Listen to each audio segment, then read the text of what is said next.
যে গরুগুলো দুধ দেয়, দুধ দেওয়া গরু চেনার একমাত্র উপায় হচ্ছে পিছনে অনেক পোশাক হবে আর সামনে চোখটা হবে, আর দ্বারা সবসময় এরকম সুন্দর থাকবে, স্টেট দ্বারা থাকবে। আর এই গরুগুলো সবসময় দুধ বেশি দিয়ে থাকে। যেমন ধরেন যে আমার এই সাদা গরুটা, এটা হচ্ছে যে পিছন সাইড বড়, সামনে হইতেছে সমান বরাবর। এই গরুটার দুধ আহামরি একটু ভালো দুধ আসে। আবার আমরা আগের গরুটা দেখেন, এই যে গরুটাতে সামনে পিছনে হচ্ছে গিয়ে ওষার, সামনে হচ্ছে গিয়ে চোখটা, মানে এই গরুটা আর দেওয়ার তো সোজা। এই গরুগুলো দুধ সবসময়ের জন্য বেশি দেয়।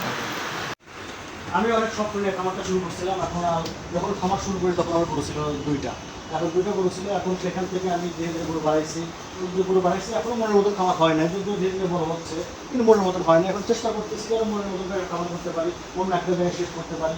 আমার ইচ্ছা খামারটা অনেক বড় হবে, আমি সারাদিন খামারের ভিতরে ব্যস্ত থাকতে পারি। খামার একটা ভালো লাগার জায়গা, ভালোবাসার জায়গা। এই খামারের কাজ যেন সবসময় ভালো লাগে, ভালোবাসার কাজ করে। এই যে এখন নাচছে গরু, এগুলো এখন আমি বাসায় না থাকলে আম্মা পরিষ্কার করে, এখন এই নাচছে আমি পরিষ্কার করবো, গরু সামনে দেবো। এটা হচ্ছে গিয়ে ভালো লাগা। আর এটা যখন বড় পর্যায়ে দাঁড় করাইতে পারবো, আল্লাহ যদি চাই নিয়ে যদি সঠিক থাকে তাহলে বড় করতে পারবো। বড় করার পরে ইনশাল্লাহ আমার স্বপ্নটা পূরণ হবে। এসে দেখি যে বড় অপরিষ্কার হয়ে আছে, না আছে, এগুলো ফ্লাইতে হবে। না ফ্লাইলে এখান থেকে পা দিয়ে খসবে, না রকমের পায়ে অসুখ হবে। এই জন্য আমাকে সব তাড়াতাড়ি সম্ভব পরিষ্কার করে ফেলতে হবে। পরিষ্কার করে ফেললে এটা ঠিক হয়ে যাবে। আমি বাসায় এসে দেখি অবস্থা, আম্মা রান্না করতেছে, জন্য আম্মার খামারে আসে না, এখন বিক্রি করতে হচ্ছে। এটা পরিষ্কার করে দিলে খামারটা পরিষ্কার থাকে, গরু বছরের পাওয়া হয়। আর সপ্তাহে অন্তত 2 দিন পটাশিয়াম দিয়ে বোয়ালটা ধুয়ে দিতে, পটাশিয়াম গ্লিসারিন পাউডার দিয়ে 2 দিন ধুয়ে দিলে গরুর আর সমস্যা হবে না, গরুর পায়ে সমস্যা হবে না। তো এইদিকে আমাদের খামারি ভাইদেরকে সচেতন হতে হবে। সচেতন না হলে গরুর সমস্যা হবে, রোগ বলা হবে ফুরা রোগ, পায়ে অনেক রোগ হয়, অনেক বাইরের জন্তু রোগ হয়, পাটের রোগ হয়, পাট ফুলা যায়, এগুলো কিচ্ছু হবে না।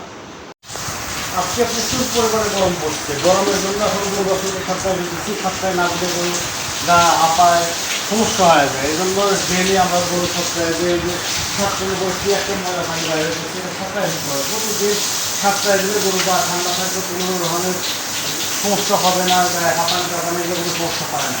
এই ধুয়ে দিচ্ছি, দেখেন কী পরিমাণ ময়লা বাইরে করছে। যদিও রেগুলার পরিষ্কার করে দেওয়া হয় এগুলো। দুধের গাভিকে সবসময় অনেক পানি বেশি মারতে হবে, ওখানে দুধ এসে অনেক গরম হয়ে যায়। তো ওইখান থেকে একটা স্পিড হয়, বেশি করে পানি মারলে একটা স্পিডটা হবে না, ময়লা শেষ হয়ে যাবে, ময়লা মানুষের পাট বন্ধ হয়ে যায়, বন্ধ হয়ে যাওয়ার জন্য দুধ তো আমার থেকে একটা স্পিড হয়ে যায়। তো আমাদের বেশি বেশি করে পানি দিতে হবে।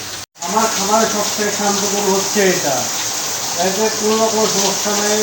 পানি দেওয়া থেকে শুরু করে গায়ে পাওয়া কোনো কিছু সমস্যা নেই, নড়েও না চড়েও না, খুব মজা লাগে গরুটাকে। সাতটায় পানি দহন করে সব কিছুতে ভালো লাগে, খুবই শান্ত সুস্থ একটা গরু। এরকম গরু পাওয়া একটা খামারের জন্য ভাগ্যের ব্যাপার। এরকম গরু কেনার সময় সবসময় দেখে কিনে গরু কেনা উচিত। এইভাবে আমাদের ওখানে ঘুষে দেওয়া উচিত, ঘুষে পরিষ্কার করে দিলে পাটে এখনো ময়লা যাবে না। এগুলো প্রতিদিন আমাদের এভাবে গোসল করানোর সময় বা পরিষ্কার করার সময় একটু ওলানে ঘষে দেওয়া উচিত। ঘষে দিলে ওলান থেকে যত ময়লা টাগলা আছে সব পরিষ্কার হয়ে যাবে। এই জমিদের থেকে পা শূন্য করে দিতেছে, আমি ময়লা পরিষ্কার করে দিতেছি।